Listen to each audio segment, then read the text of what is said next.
Ben Holloway didn't move. I swear that pause said more than any punch ever could. Not when the pepper spray hit her face. Not when the hiss cut through the morning air. His wife didn't flinch. She held the warrant like it was made of steel, eyes wide, breathing steady. The woman in the red MAGA hat stepped closer, her finger still on the trigger, as if the porch was hers now. Ben blinked once, slipped his hand into his coat, pressed send. Behind her, a cruiser waited, engine ticking, camera rolling, clock just started.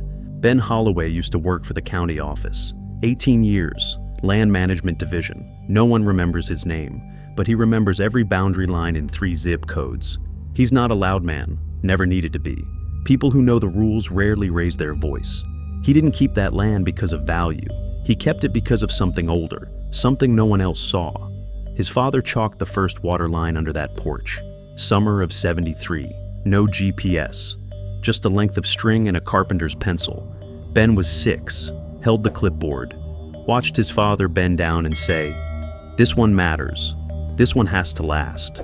That line still runs under the boards, and right above it, one nail, rusting, crooked, half sunk, but it's never been pulled, not once. Karen stepped over it, didn't even glance down. Ben saw it, didn't speak, just clocked the moment. A line crossed right where his father once knelt. The pepper spray didn't matter. The shouting didn't matter. That nail, that step, that was the thing. People think silence means weakness, that a man doesn't push back because he's afraid. Ben knows better. He's watched people like her twist statutes, quote bylaws half correct, throw around terms like community enforcement. But he's the one who used to draft those codes. He knows which sections got challenged, which ones never passed, which lines were there, just for show. He kept that porch not for shade, not for sitting, but because the grain of that old wood still held the ghost of his father's mark. Every time it rains, he can still see the chalk rise, just a little. That's why he didn't move. That's why he let her scream, let her spray, let her believe. The warrant in his wife's hand wasn't printed this morning. It had been ready, dry, folded once, clean. Because some things you don't protect with offense. You protect them with time and patience, and letting the wrong person think they've already won. She didn't knock, she posted. Monday morning, dry light, no wind. The paper was yellow, city issue, taped just 3 inches from the carved nameplate that read, Holloway, no HOA since 1998.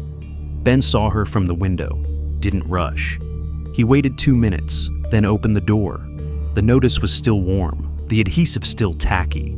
He didn't tear it, didn't even frown, just peeled it clean, folded it in thirds, and walked it over to the rusted nail can on the porch, placed it flat, like a file.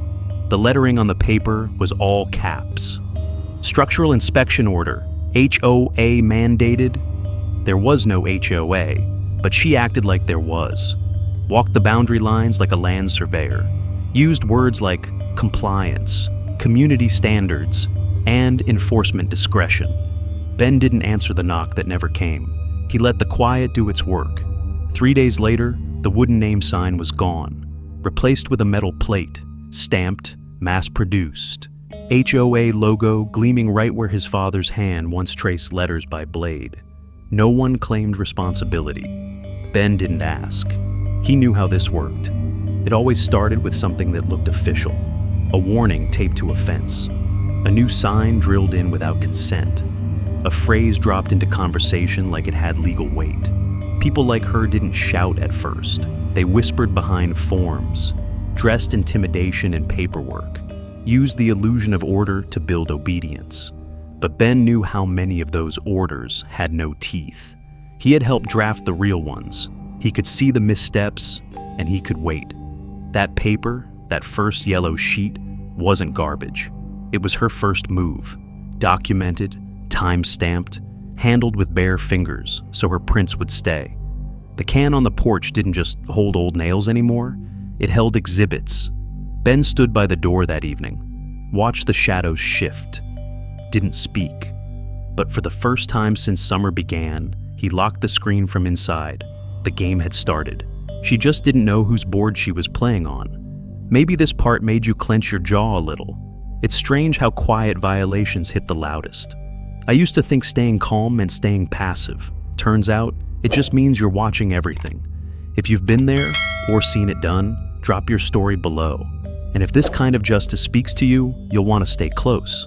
No one stopped her, but the camera never blinked. The metal sign stayed up for 5 days. Then, bright orange spray paint appeared on the east lawn. Hazard, repair ordered. She never knocked, never asked, just pointed, then left.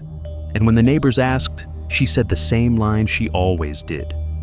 It's just procedure. Ben didn't scrub the paint, didn't rip out the flags.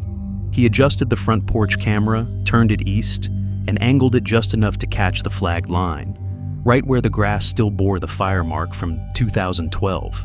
His father had almost lost the shed that year. The boards never fully bleached clean after that. The next morning, at exactly 8:14, he heard the metal scrape of shovels. 3 men in matching polos stepped across the line. They dug, measured, hammered stakes. No badge, no warrant, no signature of entry. But Ben already had the timestamp, and more importantly, the unanswered email he sent 2 days before. He had asked for clarification on the new rule. No reply. That night, Ben printed the email. 1 copy only, folded it once, slid it beneath the hook on the old wood sign. The original one, with carved letters and the small black scorch on the lower edge. He hung it right back where it used to be. No one noticed, but the camera caught it. The timestamp, the hand, the nail. It wasn't just a memory now. It was a legal marker. And from that moment on, every flag, every footstep, every inch they crossed without asking, was being recorded against that point. She yelled, broad daylight, sharp, panicked, louder than before. Across the street, someone leaned over a balcony and shouted, "She just pepper sprayed his wife." Ben didn't look back. He didn't raise his voice. He placed a hand on his wife's shoulder, then unlocked his phone. No rush, just a swipe. 1 clip, 8 seconds long. Karen stepping past the flagged lawn line, arm outstretched, spray can fully deployed. No words, just timestamp, angle, intent. He didn't edit, didn't caption, just attached it to an old HOA thread, the same one where Karen had sent her compliance warnings last month. Subject line, attached, today's incident, for formal review. He CC'd the list. Left the body of the email blank. It took 2 hours, maybe 3. Then the replies came in. One neighbor, "Wait, who gave her the right to do that?" Another, "This isn't even an active HOA, is it?" Then silence, followed by a forwarded photo. An old image, grainy but sharp where it mattered. It was Ben's original wooden sign, the one he'd rehung, burnt edge and all, zoomed in on the faint carving below the name, established. 1993, dissolved 2014. Not covered, not repainted, just weathered. A man in the thread, quiet until now, added, "This is the original board, hers is a copy." No arguments after that. No one defended her.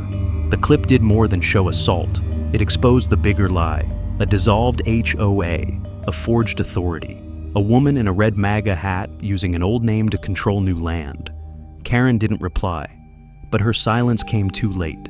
Ben didn't need to press charges. He let the law handle its own weight. Let the neighbors ask their own questions. He didn't pull the sign down, didn't follow up. He simply added one more folder to his archive, labeled it Entry Violation Witnessed. And then, as if closing a file cabinet, he shut his laptop and went back to sanding the porch railing, the same railing his father had built, the same one Karen had leaned against when she sprayed.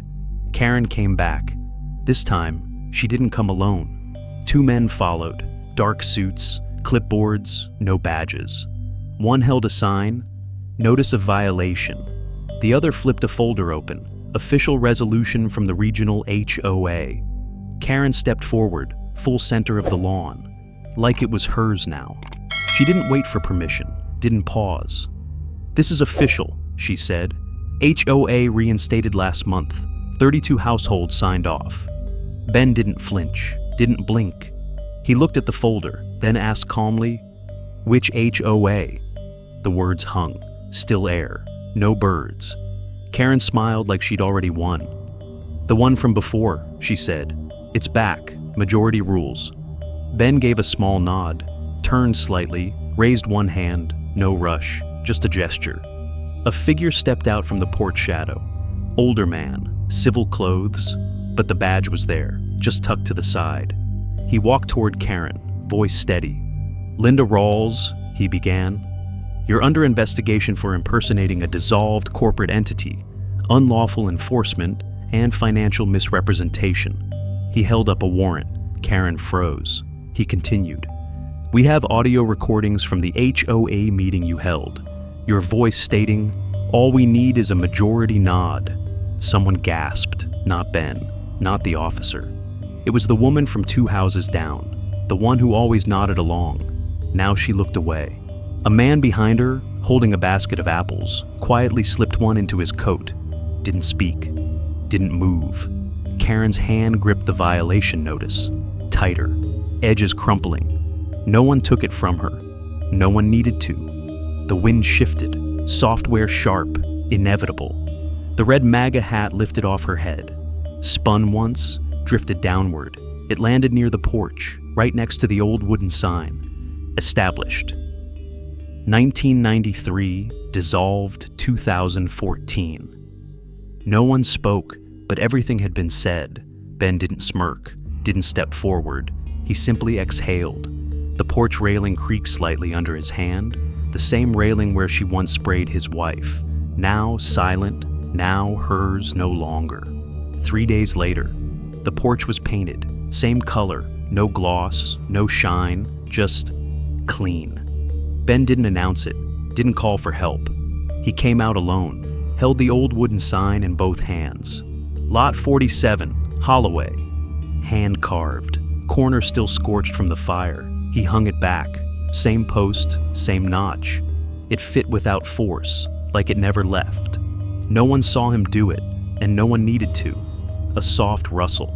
The neighbor's dog wandered up, paused, tapped its paw 3 times on the brick, then sat down, watching, silent. Ben crouched, ran his fingers over the sign, not to check it, just remembering. He didn't speak. He hadn't since that morning. He turned, walked inside. But before the screen door closed, the wind shifted. Not strong, just enough. The red MAGA hat, still hanging in the tree fork, spun slightly. Caught the light. Fluttered once, stayed. He looked at it. Didn't pick it up. Didn't touch it. He just looked. A long breath in, none out. Then the door closed, soft click. Like punctuation, and that was it. Not everyone fights to win. Some just won't let anyone touch what they've held too long. Some people protect land, others protect what it meant. A porch isn't just wood. Sometimes it's a promise. One that doesn't need defending with fists, only with patience. Old signs carry more than names. They hold years, hands that carved, feet that stood, moments that passed quietly, but meant everything. No one heard Ben speak, but they heard the silence, the kind that stays with you. A can of paint, a scorched corner, a hat left in a tree, untouched. These weren't signs of victory, they were reminders of restraint, of boundaries, of what happens when you don't cross them. Because justice, real justice, doesn't always come loud. It moves like roots underground, slow, precise, unstoppable. Let others chase the spotlight, let others argue to win.